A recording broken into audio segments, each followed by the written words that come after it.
nights like these why you decided to become a pro athlete and enjoyable in so many ways? Well, I think just it was a special night to me. I mean, I have an 8-year-old boy at home who's the same age as Tucker, who was his friend.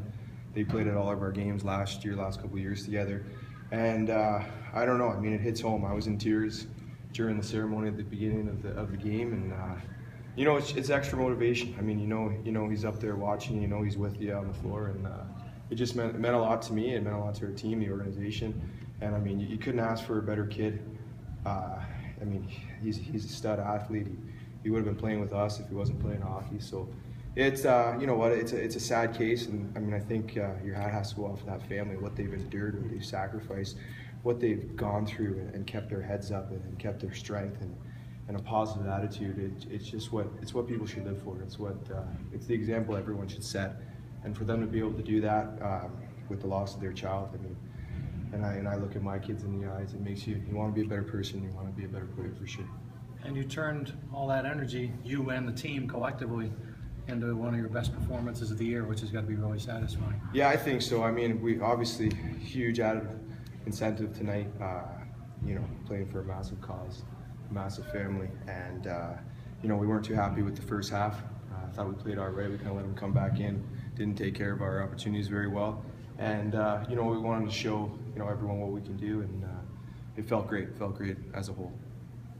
Back-to-back wins that you guys could call solid on the road in Minnesota last week, and a solid home win where you guys led the whole game.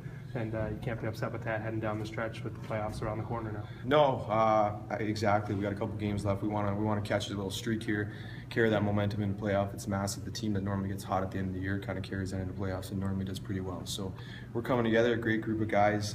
Big win for us, and as I said, hopefully carried into tomorrow night and next week, and then obviously in playoffs now that we clinched.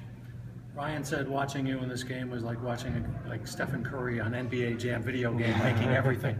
Is that just, you feel like you're in the zone, and you just kind of look up and say, what's going on here? I'm making everything. Yeah, you don't really pay much attention to it at the time. I think you're zoned in. I got an extra burst of energy there, kind of broke through your third or fourth wind, and I just felt good. I felt good out there. The ball felt good. It was obviously going in for me. You know, felt like I probably could have had a few more, but a couple of them were probably a little lucky too. So, yeah, I mean, it's nice to do that, but it's more nice to get that win. It's more nice to obviously do that for the family, do that for the cause, and then obviously for our team. And how do you look at these last two games? We know you guys want to go in on a hot streak and win. We talked on Wednesday about the importance of maybe resting some guys if need be, but for you personally, what do these next two games mean against New England this week? I think it's just kind of getting everything in place. I mean, obviously, you know, they're out, we're in. The games don't mean anything in the standings, but they mean a lot to our momentum. They mean a lot to our systems, individual, you know, playing as a team play. So, you know, we want to be consistent. We want to kind of fine tune everything. It'll be awesome to see some of the guys that haven't been able to get in. We're super excited for that, and I think we got some exciting players that haven't seen the floor yet that people will be pretty impressed about. So it'll be nice for those guys to get a chance. And you know what, with them or without them, we're a good team. So we'll be all right. Do you, Ryan and Dane, feel like a responsibility as maybe the top offensive scorers to come up big this time of year to, you know, the old cliche about the best players playing at their best right now? Is that something you think of much, or do you just go play?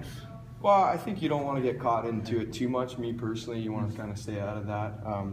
Obviously, you know, with yourself, like me personally, having a tremendous amount of pride in the way I play and the way our team plays, I obviously want to be successful. You know, Benny and Dane have had unbelievable seasons. Benny's scoring 4 or 5 goals a game. You couldn't ask for anything more. So those guys are incredible players. They're playing, having an incredible season. It's amazing for me to play with them. And you know what, the team's doing well. We're rallying around each other. I think we were a lot, you know, inconsistent at the beginning of the year. We're starting to get more consistent, play those 60-minute games, and that's only going to help us moving forward.